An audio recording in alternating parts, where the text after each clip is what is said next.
put out a trailer for his upcoming documentary. It's called Welcome to My Life. It's about his career, his personal life. It has interviews with other celebrities like Jennifer Lopez, Mary J. Blige, DJ Khaled, Mike Tyson, Jamie Foxx, and Chris Brown's mom. And the trailer, though, had different reactions. Check out a piece of that. To see Rihanna and Chris when they first started dating, it was magical. It was like a fairy tale. I went from being on top of the world, #1 songs, and being kind of like America's sweetheart to being Public Enemy #1. He made that mistake because he needed help. Yeah, that was his girl. I felt like a fucking monster. I was thinking about suicide and everything else. I wasn't sleeping. I barely ate. I just was getting hot. Is that the whole trailer? Like, does it center around the situation with Rihanna? Well, the trailer, yeah, it does have a lot of that. I mean, there's Usher on there, and he's, talking about Chris Brown.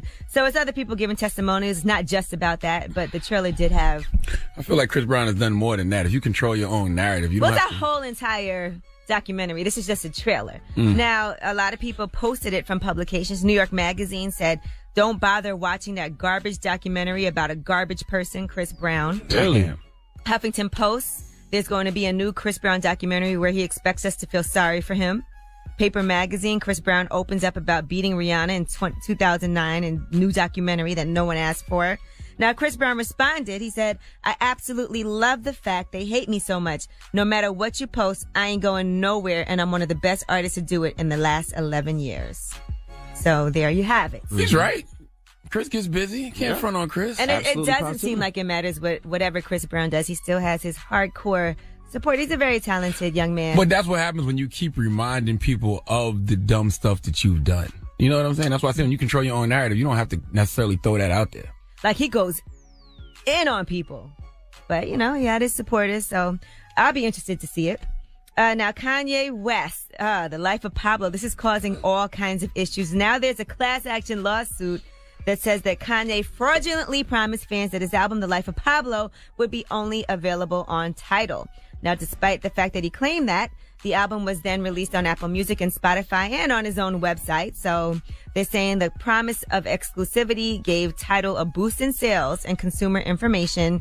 So they want a judge to delete all information collected for use that signed up specifically for Kanye's album. So a lot of people went and got Tidal because they thought that's the only place they'd be able to listen to Kanye's The Life of Pablo album, but then it was available. Well, that's because Kanye said that himself. He tweeted out that my album will never be for sale. My album will only be on Tidal. So what should that tell you, the consumer?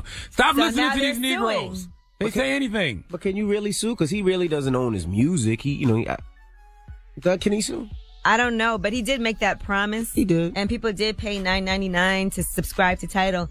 And it did give Tidal a huge boost. So I don't know if they have any premise for this lawsuit, but... It's a tweet, though. You can't hold me to nothing. You can't hold me accountable to nothing I say on Twitter.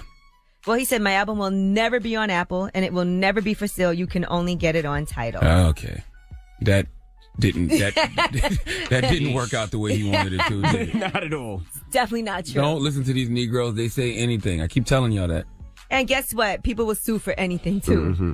So I don't know if it's going to work out for them, but that is a lawsuit. Okay, so yesterday, Drake, speaking of Twitter, tweeted out #views, and then he shouted out Beats by Dre. And guess what? The Beats by Dre store hosted an impromptu event. It was a pop-up in New York City. And Drake fans had a chance to line up. They got a wristband and a T-shirt that said views. So people were standing online for hours to get one of these 1,000 tees that were available. So I need to see the age of these people, because if you're over 21 standing online for a T-shirt, you need to get fired. I don't know that people knew what they were getting. If you got a family, like if you literally got kids, you can take a look at the shirt if you have Revolt TV. It just says... I hope those are kids, man. You should only be a kid standing in line to get a T-shirt from a rapper, bro. Well, I think they had no idea. Some people thought that Drake was going to be there himself, so people were hoping to get a glimpse of Drake and be able to talk to him. That didn't happen, huh? But no, that did not happen. All right.